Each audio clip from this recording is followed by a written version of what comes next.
Huling Lunes, bago magpasko at sa Parañaque Integrated Terminal Exchange, humahabol pa rin sa biyahe pa probinsya ang maraming kababayan natin para magdiwang kasama ang mga mahal sa buhay. Mula sa PITX, may live report si Katrina Son. Katrina?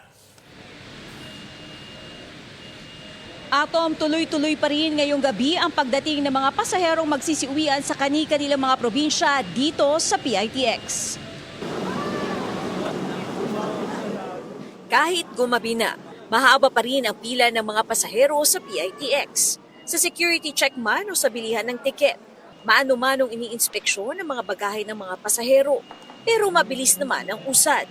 Bukod sa mga pulis at tauhan ng BFP, may K-9 din sa entrance. As of 8 p.m., umabot sa mahigit 180,000 ang mga pasahero.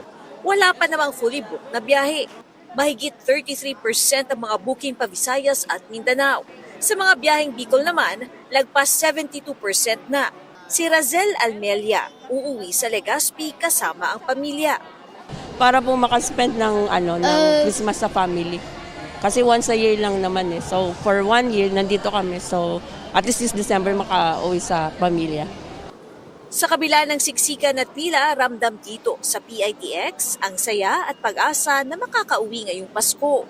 Yung magkakasama kaming mga pamilya, lalong-lalo na ngayon sa darating na Pasko, ay sana nandun kami lahat para sa salo-salong pagkain at para makapiling ang mga magulang. Siyempre minsan lang magkikita.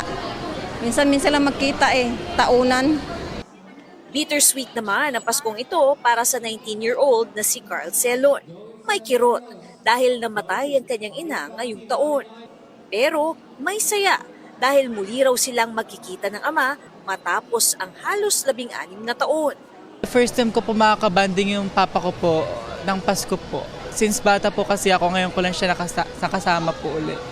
So ngayon po, nagkaroon kami ng conversation, then this coming Christmas po, doon po ako sa kanya magka-celebrate.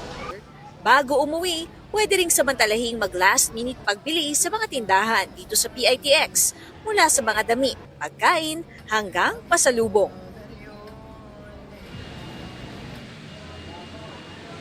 Atom, paalala naman sa mga biyahero na maglaan po kayo ng sapat na oras sa pagbiyahe dahil inaasahan na mas titindi pa ang dagsa ng mga pasahero sa mga susunod na araw bago ang Pasko. Atom?